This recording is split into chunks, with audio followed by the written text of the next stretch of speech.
Gemini, hi! Welcome to Mystic Queen PH at ito ang inyong monthly reading for March 2026. Ayan, so this is a general reading. Pwede ka makarelate, pwedeng hindi. Just take what resonates. And another reminder, I will not message you or follow you para mag-offer ng services. Mag-ingat sa mga fake accounts and scammers. Kung gusto nyo ng private reading, dito lang yan sa aking website, mysticqueenph.com, o kaya merong link sa description or sa comment section. Okay, Gemini, what's up for March 2026? What's the energy? Oops, okay. The energy you put out is screaming, don't talk to me. So, pwedeng merong person na ayaw mong kausapin or iwasan mong kausapin ngayong March. Kasi pwedeng naiirita ka sa kanya or hindi mo siya feel. Okay. The Spirit said, not this one, sweetie. So, I feel like if you are connecting with someone na akala mo may potential, pero walking red flag, it is screaming na this person is not for you. Nasabihan ka na ng mga spirit guides mo na, nope, this person is not for you. Pay attention sa mga red flags ng person na to. Now, yes, the retrograde is real. No, it's not responsible for all your BS. Okay. Minsan kasi lagi nating si retrograde. Actually, by March, Mercury is still in retrograde, I think. Oo. So, may mga decisions tayo na, hindi nagiging maayos yung nagiging resulta. May mga bad decisions. Minsan tinetext natin yung ex natin or nakikipagbalikan. Pero eventually, hindi pala makakabuti. So, this is about you na kailangan maging responsible ka sa mga decisions mo. Kahit ano yung kalabasan niya, na hindi mo kailangan sisihin ng ibang tao, ang Mercury retrograde, dahil ikaw yung may gawa niyan. 'Di ba? Ikaw yung nagdesisyon niyan. So, panindigan mo siya. Okay, let's see what else. Pwede rin yung iba sa inyo, kayo yung ayaw kausapin. Pwedeng merong person na makukulitan sa inyo, tapos iiwasan kayong kausapin. Okay. Relationship change. May pagbabago sa inyong relationship, connection with someone. This can be romantic connection or family or friendship. Let's see. This can be cutting off connections with someone that is no longer serving you. Fourth house. Sa family to. Okay, some of you pwedeng magre-reach out ang isa sa family member. But pwedeng itong family member na to, magre-reach out lang kasi nakikita niya na maganda yung nangyayari sa buhay mo. Diba? Yung parang naging kamag-anak ka niya ulit. Nung nakita niya na nagiging successful yung life mo. Let's see what else. Time out. Ito yung pagkakaroon ng oras at panahon mo sa sarili mo. Taking a break kapag ikaw ay nasa stress.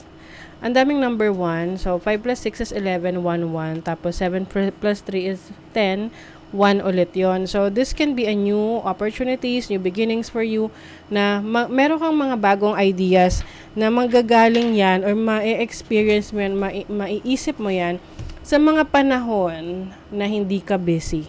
Yung walang gumugulo sa isip mo. May mga fresh ideas. This can be idea mo sa trabaho mo, sa business mo, or anything that you want to change in your life. Para may magkakaroon ka ng mga realizations. Now, your overall energy is the 10 of Cups. So, this is focus on your family, your relationships. Maari ring may reunion, events, togetherness sa family. May pagsasama-sama. Enjoying nature. Pwedeng iba sa inyo lalabas sa nature. You will spend time with your loved ones. This is fulfillment, happiness. Now, your challenge is the Death card. So, I think itong change itong pagbabago ang challenge sa inyo. Kasi some of you, pwedeng nagre-resist kayo sa pagbabago. Yung parang iniiwasan nyo yung pagbabago. Kahit na kailangan nyo na talagang ma-experience. 'Di ba? So, be open to change kasi merong bagong nagbubukas para sa'yo. So, ending, pag merong ending, merong new beginnings for you. Now, your opportunity is the Justice card, which is about making a decision. So, the Justice card is also about balance. Meron kang opportunity na ayusin yung anything imbalance sa buhay mo. Let's say your finances, let's say your time with your family. Kumbaga yung iba sa inyo, babawi kayo sa oras ninyo sa family nyo eh. Diba? The 7th house is relationships. Libra energy, which is also about balance and energy ng past. So, I feel like merong decision making that you need to do about a connection or situation in your past relationship. This can be finality ng decision. This can also be realization na may kailangan ka nang i-let go or ibigyan ng closure from your past relationship or connection. Now, your blessing is judgment. So, this is about rebirth. So, this is a brand new you. Makes sense, no? Kasi yung challenge sa inyo is yung transformation and change. And yung blessing naman ay manggagaling sa pagbabago na haharapin ninyo. This is reinvention, no? Re-reinvent mo yung sarili mo. May realization ka of things that are no longer working for you, sa favor mo. So, yun yung ile-let go mo. At anything na alam mong still working to your favor, you will keep it, no? So, I also see you na taking a new direction in life, like bagong opportunities. You are leading your own destiny this time.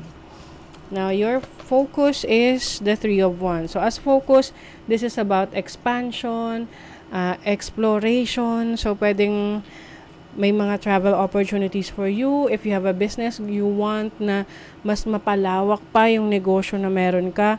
Can also be learning opportunities na may mga bago kang i-explore na knowledge and skills na tutulong sa sarili mo, no? To improve your life, to improve your well-being.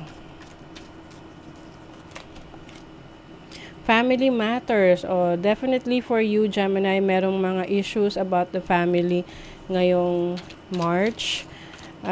Pwedeng events or pag-uusap-usap within the family or may mga issues na aayusin.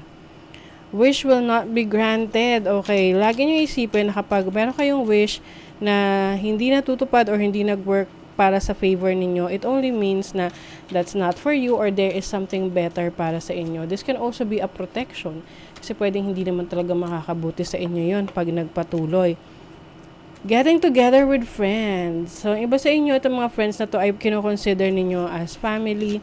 Pwedeng may reunion with your classmates from high school or college. So, it's going to be a fun month for you. Love, deep affection, and caring. So, for you, meron ding focus and attention sa mga taong may care about you. I see you na mas mag-e-effort sa connections mo with other people, na gagawa ka talaga ng hakbang para mas maging matatag ang inyong connection and relationship. Especially yung mga taong importante sa buhay mo, like your friends, kahit anong relationship na meron ka dyan. Okay, you have divine service. How can you serve yourself better? So, diba, this is you serving yourself, taking time to take care of your needs. Kasi minsan inaasa natin na kailangan alagaan ako ng taong to. Which is, may mga ganung instances na meron talagang tao na gustong alagaan tayo. But, minsan, hindi natin kailangan iasa sa iba. We are responsible for our own happiness and our own needs. Diba?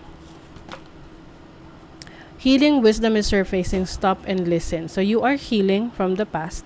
This can be healing from your past trauma, yung mga experiences mo that you feel is stopping you from growing, or stopping you from experiencing new things. Kasi minsan natatakot tayo na, ay baka mangyari ulit yung naging problema mo before, na trauma ka na. So, parang yun yung nagiging blockage mo of not experiencing mga bagong bagay kasi nga, may trauma. So, for you, you will heal that, maiintindihan mo na may mga bagay talaga na kailangang mangyari or kailangan talaga mangyari yon for the lesson na kailangan mong matutunan para sa soul's growth mo. Okay? So, that is your reading, Gemini. Thank you so much. See you again.